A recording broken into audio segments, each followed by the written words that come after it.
Kenya. Twende Senate tusikie kinachoendelea. 27(4), 73(1)A and 2B, 75(1)C and 129(2) of the Constitution, and Articles 147(1) as read together with Article 131(2)C and D of the Constitution. 2. Gross violation of Articles 147(1) and 152(1) of the Constitution by undermining the President and the Cabinet and the effective discharge of the national government's executive mandate. Number 3, 152(1) of the Constitution by undermining the President and the Cabinet and the effective discharge of the national government's executive mandate. Number 3, gross violation of Articles 6(2), 10(2)A, 174, 186(1), 189(1), and the fourth schedule to the Constitution by undermining devolution. 4, gross violation of Article 161 of the Constitution on the institutional and decisional independence of judges. Number 5, gross violation of Articles 3(1) and 148(5)A of the Constitution on the fidelity to the oath of office and allegiance. Number 6, serious reasons to believe that His Excellency the Deputy President has committed crimes under Section 13(1)A and 62 of the National Cohesion and Integration Act. Number 7, serious reasons to believe that His Excellency the Deputy President has committed gross economic crimes under Section 45(1), 46, 47(a)(3), and 48(1) of the Anti-Corruption and Economic Crimes Act, and Sections 2 of Crime and Anti-Money Laundering Act. Number 8, serious reasons to believe that His Excellency the Deputy President has committed crimes by continuously misleading members of the public through false, malicious, divisive, and insightful remarks that are contrary to the provisions of Section 132 of the Penal Code and Section 29 of the Leadership and Integrity Act. Number 9, gross misconduct that is incompatible with the high calling and dignified status of the office of the Deputy President and a member of the Cabinet and the National Security Council. His Excellency the Deputy President has publicly attacked and undermined the work of the National Security Intelligence Service and its officers. Number 10, gross misconduct by openly or publicly insubordinating the President, who is the head of state and government. And lastly, gross misconduct by persistently bullying state and public officers. Honorable Senators, you may walk in and take a seat.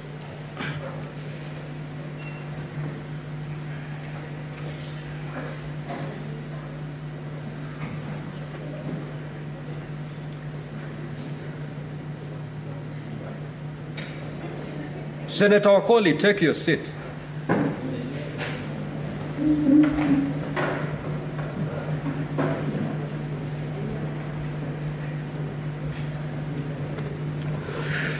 Honorable Senators, annexed to the message conveying the said resolution of the National Assembly are the following documents. 1, copy of the notice of special motion and affidavit of the Honorable Ekomas Mwenge Mutuse, OGW MP, dated the 26th of September 2024 and received on the 27th of September 2024, running from page 40 to 42.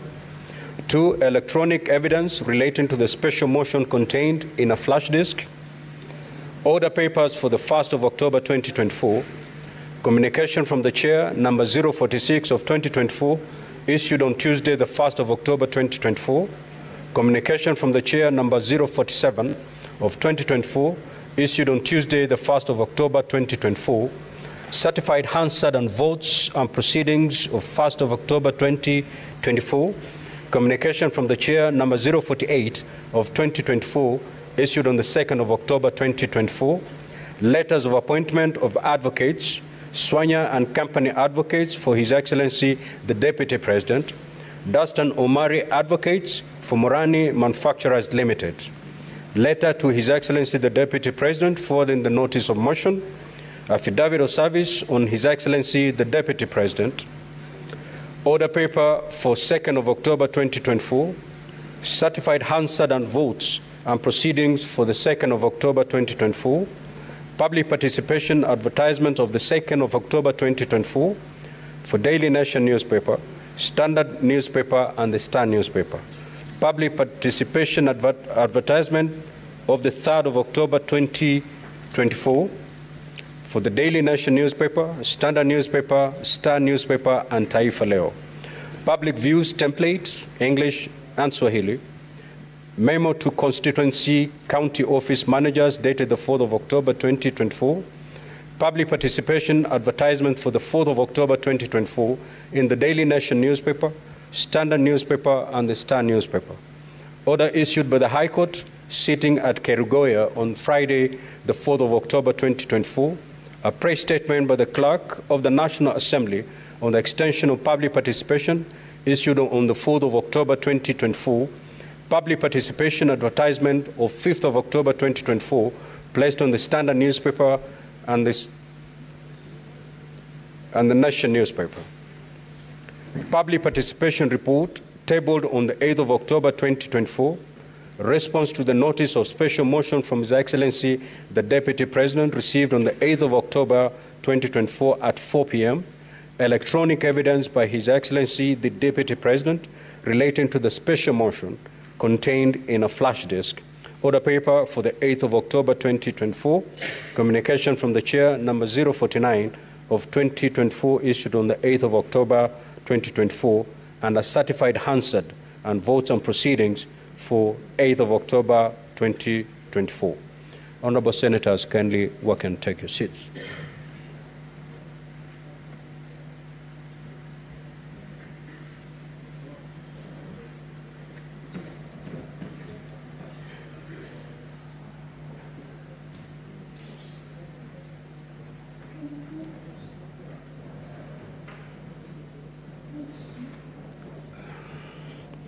Honorable Senators, this impeachment motion is unique and unprecedented, as it is the first ever to propose the removal from office by impeachment of a Deputy President of the Republic of Kenya. This moment calls for deep reflection on the critical responsibility of the Senate in investigating such proposal for removal of state officers from office. Senator Eddy, be attentive. The impeachment process is a fundamental tool of legislative oversight and a crucial aspect of the constitutional mechanism for checks and balances. The process is invoked by legislatures and in particular, in our case, Parliament and county assemblies as a safeguard for good governance and integrity in public service. Now, Honorable Senators, as you may well be aware, the Senate has been entrusted by the Constitution with a singular role to sit as a quasi-judicial body to investigate any proposed removal from office by impeachment of the President, Deputy President, county governors, and deputy county governors, and to make a determination on the alleged infractions of the Constitution and other laws. As this matter comes before you, I cannot underscore enough the immense public interest that this matter has elicited, and for good reason. This is yet another opportunity for the Senate to demonstrate its fidelity to the Constitution and to live up to its reputation. It is therefore behoves the Senate as the trial chamber to maintain integrity and impartiality in this administration of justice and to make a determination on this matter purely based on its merits. Honorable Senators, in terms of the way forward, the manner of disposing of this impeachment motion will not be significantly different from how the Senate has previously investigated and determined the proposed removal from office by impeachment of county governors and deputy county governors. Standing Order 78.1 of the Senate, standing orders, as read together with Articles 152 and 145(3)(b) of the Constitution, provide the Senate with two options on how to proceed with this matter. Senate may, 1, by resolution, appoint a special committee comprising 11 of its members to investigate the matter, or 2, investigate the matter in plenary. In this regard, the Senate Majority Leader will, at an appointed time during this sitting, give a notice of motion and move a motion for the establishment of a special committee. Should the motion be carried, the special committee will investigate the matter and report to the Senate on whether it finds the particulars of the allegations against the Deputy President to have been substantiated. In the event that the motion for the establishment of a special committee does not pass, the Senate will proceed to investigate the matter in plenary. Consequently, I will appoint a date for the commencement of the hearing of the evidence for purposes of the investigation. Now, honorable senators, I wish to emphasize that the debate on the motion for establishment of a special committee shall be confined to the matter of the motion. That is, whether or not to establish the special committee. It shall be improper and out of order to debate the substance of the impeachment, its merits, propriety, prudence, or constitutionality or legality of the process that have preceded the submission of the matter to the Senate. In the meantime, and during the pendency of this impeachment process in the Senate, I wish to caution honorable senators to desist from publicly commenting on the merits or demerits of the impeachment motion. Doing so will amount to anticipation of debate, which is an infringement of Standing Order 99 of the Senate Standing Orders. Honorable senators, to make it clear, it shall constitute gross disorderly conduct within the meaning of Standing Order 122 for a senator to make comments, whether written or spoken, in relation to the conduct of the Deputy President or the impeachment process, which is outside the confines of the impeachment proceedings, as such comments may prejudice the just outcome of this matter. As I conclude, I urge all honorable senators to stay true to the oath of office and exercise the highest level of responsibility on this particular matter. I thank you.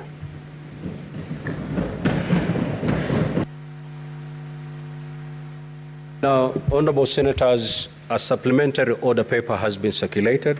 I believe it's been posted to your gadgets. You may now abandon the order paper that we have been using earlier on and switch to the new order paper. Clerk, you may now proceed to call the next order. Order number 6, notices of motion. The majority leader. Mr. Speaker, sir, I rise to give notice of the following motion, which is the establishment of a special committee to investigate the proposed removal from office by way of impeachment of His Excellency Gachagua, EGH, the Deputy President of the Republic of Kenya.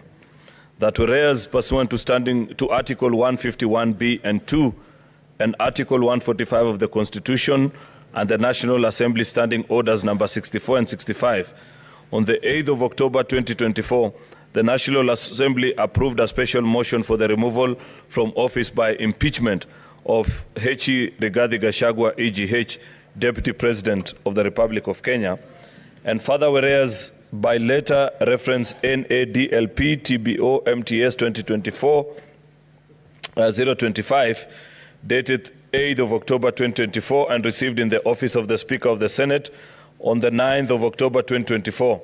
The Speaker of the National Assembly informed the Speaker of the Senate of the approval of the special motion by the National Assembly and further forwarded to the Speaker of the Senate documents in evidence of the proceedings of the National Assembly.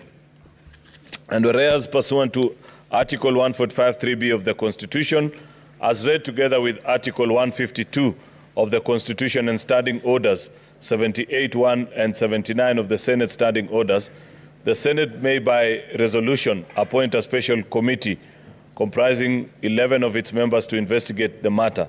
Now, therefore, pursuant to Article 145(3)(b), the Constitution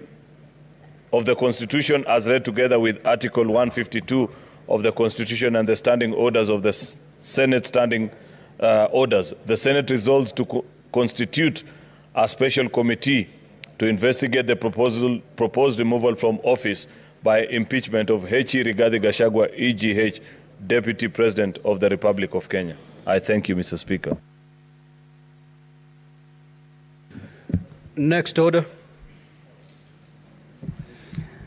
Order number 8, motion, establishment of a special committee to investigate the proposed removal from office by impeachment of His Excellency Rigathi Gachagua, EGH, the Deputy President of the Republic of Kenya. Majority Leader.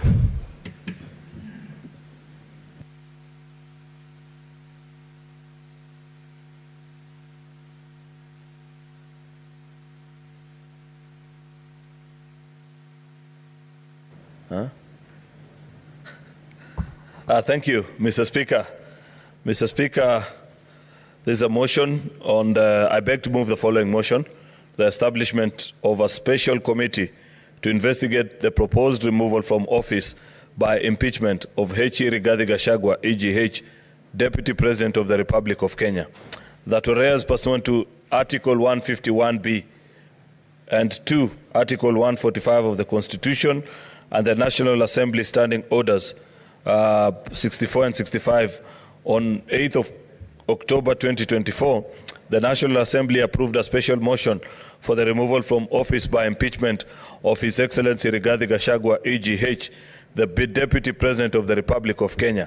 And further, whereas by letter reference NADLP/TBO/MTS 2024-025, dated 8th of October 2024, received in the office of the Speaker of the Senate on the 9th of October 2024, the Speaker of the National Assembly informed the Speaker of the Senate of the approval of the special motion by the National Assembly, and further forwarded to the Speaker of the Senate documents in evidence of the proceedings of the National Assembly.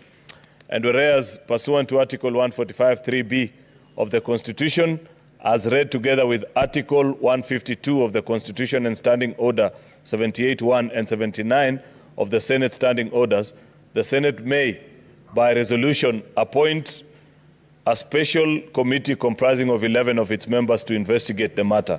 Now, therefore, pursuant to Article 145(3)(b) of the Constitution, as read together with Article 152 of the Constitution and Standing Order 78(1) of the Senate Standing Orders, the Senate resolves to constitute a special committee to investigate the proposed removal from office by impeachment of His Excellency Rigathi Gachagua, EGH, Deputy President of the Republic of Kenya. Mr. Speaker, this is uncharted territory. For the first time, the Senate of the Republic of Kenya is being invited to conduct an impeachment hearing of a Deputy President. Much as this is constitutional, Mr. Speaker, it's the first time that this is happening. And there is a proposal before us as a House, as per our standing orders, to either consider this matter. We have two options as per our standing orders, to either consider this matter by a special committee or the plenary. The motion before us, Mr. Speaker, is a proposal to the House that we select 11 of our members from both sides of the House to consider this impeachment and advise us, Mr. Speaker.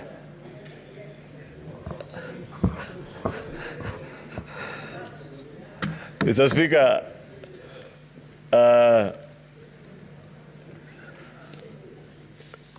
I don't know what is the excitement in the House. I have said already that this has never happened before, but that's the proposal. That should we, and I want to urge members to agree with me, that we elect 11 of our wisest and most trusted senators, Mr. Speaker, who we think have the sufficient wisdom to read on our behalf, make a decision, and as you know, as per our standing orders, Mr. Speaker, should they elect that the matters have not been substantiated, the matter dies, and there is no recourse for the House. However, should they confirm any of the 11 charges, even one, Mr. Speaker, then they will invite the rest of us to join them in making a decision. Therefore, Mr. Speaker, with those very many remarks, this is not a matter that I want to speak long to, because there's more serious matters that lay ahead with regards to this particular motion, Mr. Speaker. With those very many remarks, I want to invite the Senator for Nairobi, Senator Edwin Watenya Sifuna, to second this motion.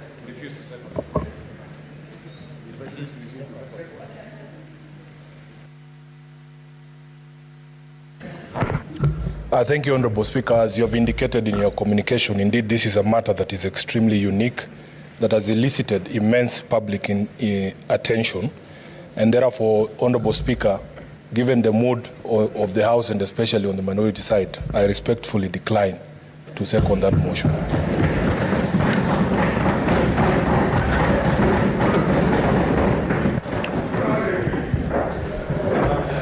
Now, Senator Oburu. Order, honorable senators. You will note that the Senate Majority Leader has moved a motion pursuant to Articles 145(3)(b) of the Constitution and Standing Order 78(1) for the establishment of a special committee to investigate the proposed removal from office by impeachment of His Excellency Rigathi Gachagua, AGH, Deputy President of the Republic of Kenya. The motion has, however, failed to get a seconder. Now, Standing Order 70 of the Senate Standing Orders states as follows. The question on any motion shall not be proposed unless it shall have been seconded, and any motion that is not seconded shall be deemed to have been withdrawn and shall not be moved again in the same session unless with the permission of the Speaker. Honourable Senators, as I communicated earlier today during the sitting, by way of a message on the resolution of the National Assembly, Article 145(3)(b) of the Constitution, as read together with Article 78(1), provides that the Senate, by resolution, may appoint a special committee comprising 11 of its members to investigate the matter. The motion having been deemed to be withdrawn, pursuant to Standing Order 71, the proposal for a special committee is defeated. The Senate will therefore proceed with the investigation of the proposed removal from office by impeachment of His Excellency Rigathi Gachagua, AGH, the Deputy President of the Republic of Kenya, in plenary.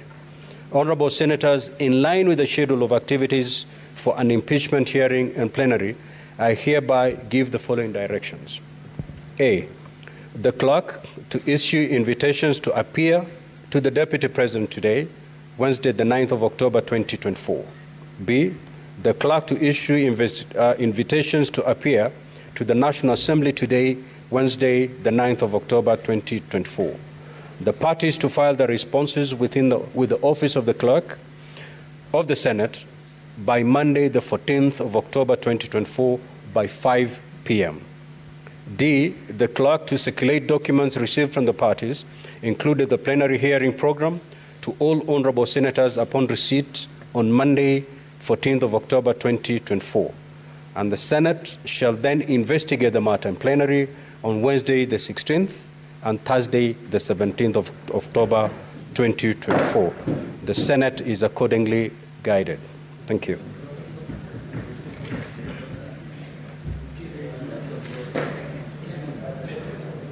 Any clarification, Senator Fernandi? Mr. Speaker, looking at the directions that we are given, I want to agree with the Senate Majority Leader that this matter is very unique. It is uncharted territory. We are so used to impeachment of governors as we have done before.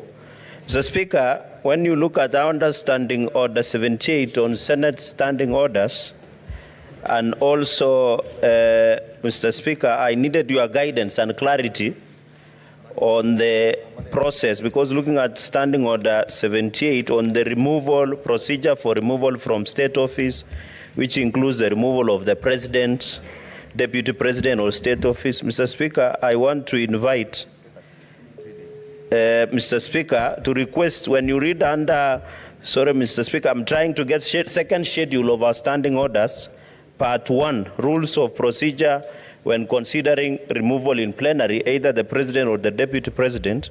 When you look at rule number 12, subject to these rules, the hearing of the evidence, once it commenced, shall proceed and continue on until the Senate concludes the hearing of the matter. So, Speaker, this extrapolates itself from Article 145, 150 in the removal of either the president or the deputy president, considering this a matter of national interest, and it will involve a lot of process of evidence producing and many other procedures.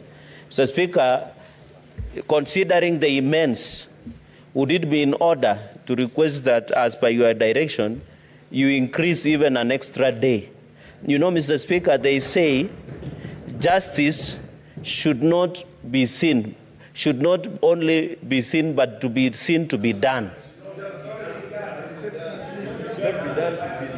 Oh, okay, Mr. Speaker. Order, Honorable Senator. Mr. Speaker, I'm happy. Let the Senator Fernandez say it the way he understands it. Yes. Proceed. And Mr. Speaker, I am directly translating from my Kalenjin mind, so members will have to bear with. Mr. Speaker, justice should not only be done, but should be seen to be done, Mr. Speaker. You know, we went to group of schools, some of us. Mr. Speaker, the point I wanted to make is that since the plenary process will allow Kenyans to follow, would it be in order whether we convict or acquit, because the law house, which was pre-trial chamber, and this is the real trial chamber, Mr. Speaker, where we shall be looking and setting precedent for future impeachment. I'm not predicting that there will be impeachment of president or deputy presidents in future, but Mr. Speaker, the point I wanted to make, and I don't know why Senator Sifuna is irritated. You'll have your time. Why are you worried? Mr. Speaker, that is why I want to conclude by saying, Mr. Speaker, just add an extra day so that the accusers, which is the National Assembly, can have elaborate time to present their case, and also the deputy president can have the time to present their case. So that, Mr. Speaker, when they move to another fora, they will have opportunity of having the opportunity of being given a chance and the principles of natural justice. I thank you, Mr. Speaker, and thank you for that indulgence, and I will properly be guided. Thank you.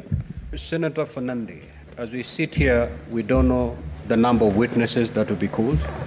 We don't know the volumes of documentation that will be filed. And therefore, let us go by the 2 days that I've communicated. One thing that the Senate will do, it is going to give adequate time to both parties. That's the much we are going to do as a Senate. No party will leave the Senate complaining about inadequacy of time to plead their case. Yes. Thank you very much, Honorable Speaker. And we conform to the directions that you've given and the communication that you have also given. And I actually agree to the wisdom of the Senator for Nairobi, that this is a matter of serious public interest. And the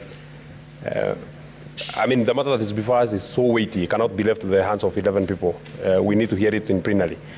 And I also want to plead, based on two arguments, Honorable Speaker, looking at the communication that you've read, the number of grounds that have been said that are founded in this motion, Honorable Speaker, of impeachment. There are 11 grounds, Honorable Speaker, and in the experience that we have had as a House, I think this will be the highest number of grounds that we have ever looked at in as far as processing a motion of impeachment is concerned. That is my first concern. Number two, when we last dealt with the last impeachment of Governor from Meru, the reason why we were rushing against time and we didn't allow members to debate and give their input. And I would not want us to get ourselves in that kind of a situation, that members want to give their contribution, they want to convince the others, because the reason why a motion, we have to debate on this motion is that I can convince the other members that I think the Deputy President should be removed or should not be removed. And we didn't get that opportunity during the last sitting. Why? Because the dates that had been gazetted for that particular removal were lapsing that particular day, and we had to vote. We had to start voting before 12. So if we get ourselves in the situation that you said that we are processing this motion on Wednesday and Thursday, and it is Thursday, we are almost done with the proceedings at Thursday, 11:30. Then we don't have time to debate. It is upon this reason why then, even if we leave the 2 days that you have communicated, then we need to leave it open that if we find ourselves that we are just done with witnesses, both the accusers and the ones that are being accused, the defense team, Honorable Speaker, if you are not able to debate, then we can come the next day, debate and take a vote. We should not then hurry this process as we hurried the last process, and it's not that we hurried it because we wanted. Many members wanted to contribute. It is the reason why the voting was very acrimonious. That's what. Thank you very much, Daktari, for that. Nyadaro is far, and we have small challenges. So it was very acrimonious here. You saw many members here, you know, and it was not very neat. I would not want us to. I would not want to find us in such a situation. I wish you'd allow that even if we get to Thursday and you have not gotten to debating, you can allow us to come on Friday, debate and vote.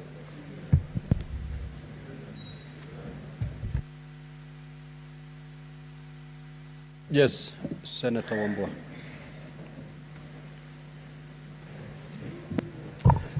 Thank you, Mr. Speaker. Mr. Speaker, just two things. One is on the matter of your communication about how then we conduct ourselves from today going forward. Mr. Speaker, you have given direction. These phones. You have given direction, Mr. Speaker, that members should restrain themselves from making public utterances, especially on the substance of this impeachment, which is a good direction, Mr. Speaker, because we are going into a long weekend and we're engaging with our constituents. The temptation to prosecute this matter even before it comes here is very high. So that caution is good, Mr. Speaker. Only that, Mr. Speaker, I will hasten to add that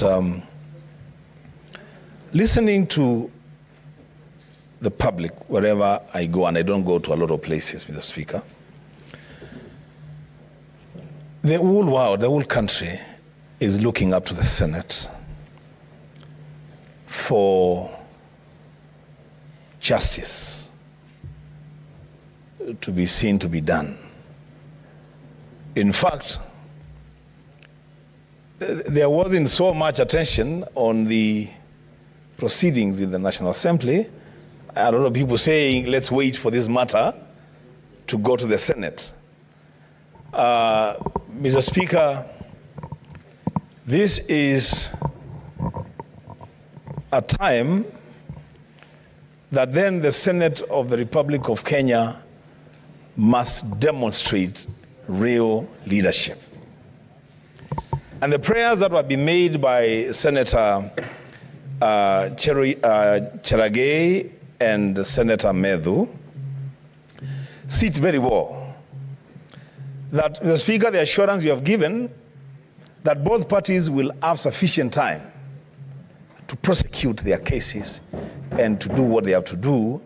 Mr. Speaker, let that assurance also go out that the judges sitting on this matter will also have sufficient time to reason, to caucus. Mr. Speaker, and when there is need for even members to take time off, 30, 40 minutes, to caucus and steer this thing properly. So, Mr. Speaker, we don't have, I would really hate to see a situation where we end up the way we did with the Kawira case, the Governor Kawira case, where the last minute of voting is so chaotic, Mr. Speaker.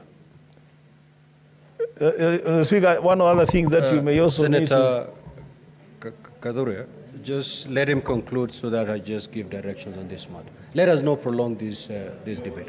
The Speaker, let me just conclude by saying that the other thing that you may also guide us now and into the debate is try and teach us on the issue of patience.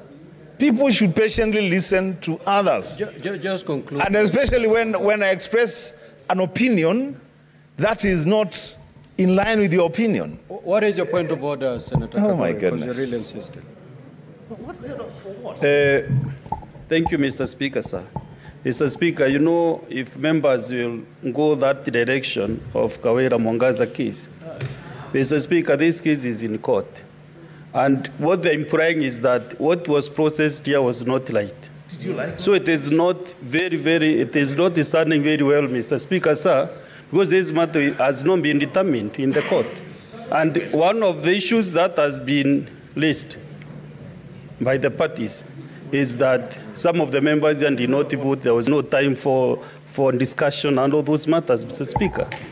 So I think it will not be fair to the Meru County community if we discuss this matter now, because it is an issue which is in court, Mr. Speaker. Good. Honorable Senators, we shall conclude.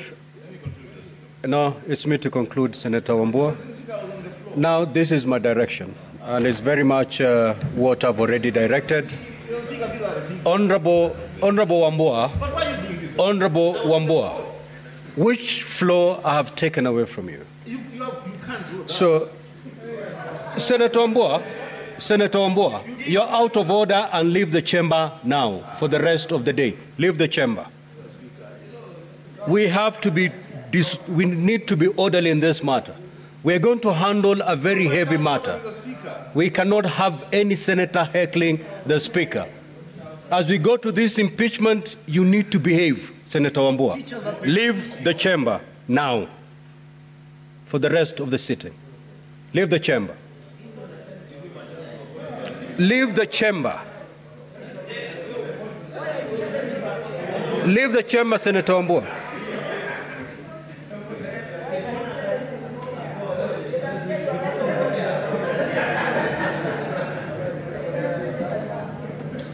Honorable Senators, the chapter we are just about to open, the process we are just about to undertake is extremely heavy. The country and the world is watching. Decorum is the least we'll be expecting from members. Senator Fonandi has raised a valid concern. Upon reading these charges, we have 10 days to conclude this process. I have directed that this matter be heard within 2 days. We have not seen the kind of documentation that is going to be filed.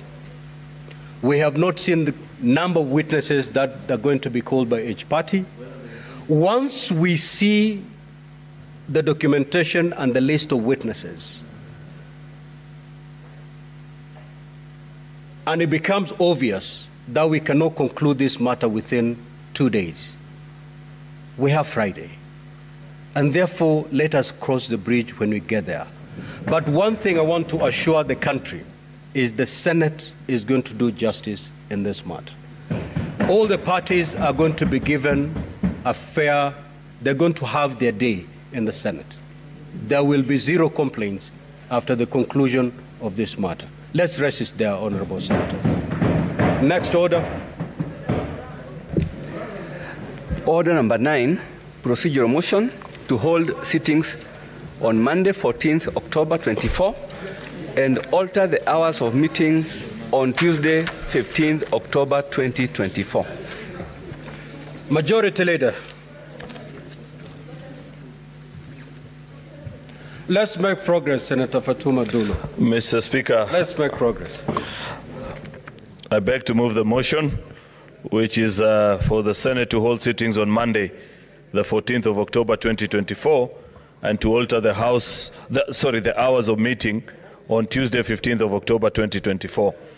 That notwithstanding the resolution of the Senate made pursuant to Standing Order number 32, of October of February, order number 32 on 15th of February 2024, and 26th of June 2024, 19th of August 2024, and 17th of September 2024, and the approval of the Senate calendar, regular sessions for the third session 2024.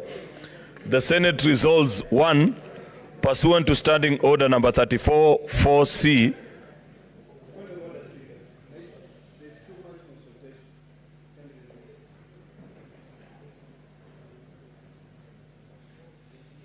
Majority Leader. Thank you. May the Majority Leader be heard in silence. Pursuant to Standing Order number 34-4C, to hold its sittings on Monday, the 14th of October 2024, starting at 9 a.m. to 1 p.m. and 2:30 p.m. until the conclusion of business listed in the order paper of the day. 2, pursuant to Standing Order number 34-4B, to hold a morning sitting on Tuesday, the 15th of October 2024, starting at 9 a.m. to 1 p.m. And 3, pursuant to Standing Order number 34-4A, extend its sitting time on Tuesday, 15th October 2024, afternoon sitting until the conclusion of the business listed in the order paper of the day, in order to investigate the proposed removal from office by impeachment of the Honorable Dr. Eric Kipkoech Mutai, the Governor of Kericho County. Mr. Speaker, sir, this is a procedural motion. And we have pointed out that for lack of flair in drafting both the special notice, special motion such as this, and the order, gathered notice, Mr. Speaker, we found ourselves with the challenge which many of our colleagues are actually discussing right now, where they felt that in handling of an impeachment procedure, we had too much to do within such a short time. And therefore, Mr. Speaker, if you see the way the motion has been drafted, it is until the business listed on the order paper is concluded on that day. So it's not unusual, Mr. Speaker, that we leave this house on certain days at 2 a.m., 3 a.m. Has happened many times before, Mr. Speaker, because impeachments have got serious consequences. And impeachments, Mr. Speaker, are almost the last resort in a dispute resolution, Mr. Speaker, between the parties that are before each of us. Therefore, Mr. Speaker, I want to urge senators, given if they approve this timetable, next week will be quite a heavy week for senators. On Monday and Tuesday, Mr. Speaker, we have this impeachment. You have just given direction, Mr. Speaker, that on Wednesday and Thursday as well, we have the impeachment motion or process of the Deputy President. Therefore, a lot of energy is required from senators next week. So all the senators, including the young ones like my kid brother Eddie, Mr. Speaker, need to spare energy this weekend, and so that next week they have a lot of energy in the House, Mr. Speaker. Mr. Speaker, finally, is just to note, Mr. Speaker, that this is a simple procedure motion, which I don't expect that...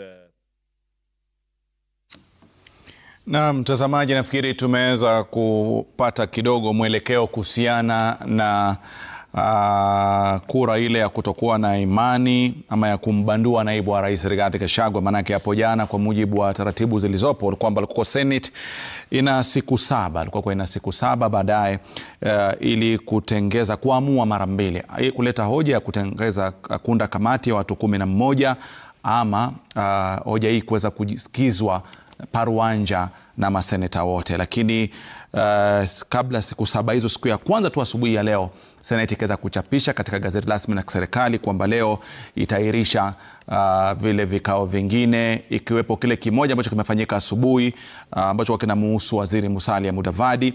Na kama ulivyoona, kiongozi wa wengi katika bunge la Senate Aaron Cheriot alipokuja na hoja ya kuundwa kwa kamati maalum ya watu 11, na kiongozi wa chache katika Senate ambaye ni Edwin Sifuna akapinga hilo. Basi moja kwa moja ikawa kitakachofuata ni bunge lote la Seneti kuja kuweza kujadili masuala kama hayo. Kwa hiyo ni kwamba kwa siku 10 zijazo lazima wachunguze, kuweza kuifuatilia na baadaye kuweza kutoa mwelekeo kwa taifa. Hivyo basi, kwa utaratibu uliotolewa ni kwamba Jumatatu inayokuja itakuwa ni siku ambao ule upande ambao unawakilisha naibu wa rais watapewa nafasi na pia vile vile kuweza kuleta zile hoja ambazo wanaamini zitaweza kuziba ama kuzuia makali ya yale ambayo yameweza kuletwa katika hoja zile 11. Alafu siku ya Jumatano na siku ya Alhamisi ndio sasa bunge la Seneti litakuwa linachunguza kwa makini hoja moja baada ya nyingine, na wamesema itategemea na ushahidi ambao utakuwa umefikishwa pale katika Senate utaamua ima kama watahitaji siku moja zaidi ama kama watamaliza utaratibu kwa siku mbili ambao ni Jumatano na siku ya Alhamisi. Kwa hiyo Mkenya ni kwamba mchakato mzima ama hatma ya naibu wa rais Rigathi Gachagua, safari yake katika bunge la Senate itakuwa inaanzia siku ya Jumatatu kuanzia mida ya saa 8 mchana, saa 8:30 mchana, lakini haitakuwa kule faragani kwa kamati ya watu 11, itakuwa paruanja katika bunge la Senate. Lakini pia Jumanne, kumbuka kuna kitendawili cha gavana yule wa Kericho ambao pia vile vile Senate imesema katika siku Jumanne itakuwa inapea kipaumbele kuweza kusikiliza na kuweza kuifuatilia kwa makini na kuichanganua hoja hiyo kama ilivyoanzishwa na bunge la county kwamba hawana imani na uongozi wa gavana huyo. Kwa hiyo huo ndio utaratibu uliopo, ambapo baada ya siku hizo mbili za Jumatano na Alhamisi, basi pia kikatiba atakuwa naibu wa rais ana haki ya kufika naye kuzungumza atakaoyazungumza kama alivyofanya katika bunge la kitaifa hapo jana. Itakuwa lini? Tutasubiri wakati mchakato umeanza siku ya Jumatano na siku ya Alhamis. Lakini kufikia sasa, mtazamaji, na tutachukua mapumziko mafupi. Studioni kuna ndugu zangu ambao wameweza kufuatilia kwa karibu. Paul Mugambi, mchanganuzi masuala ya siasa na uongozi, niko naye. Javas Bigambo, pia vile vile mchanganuzi masuala ya siasa na uongozi. Alafu na ndugu yangu Mazao Rosha ambaye ni rais pale katika chuo kikuu cha Nairobi, naye pia yeye atakuwa anachangia kuhusiana na hili ambalo linaendelea. Ni zito kama ulivyosikia katika bunge la Senate, lazima lishughulikiwe kwa uzito na kwa haraka iwezekanavyo. Mengi baada ya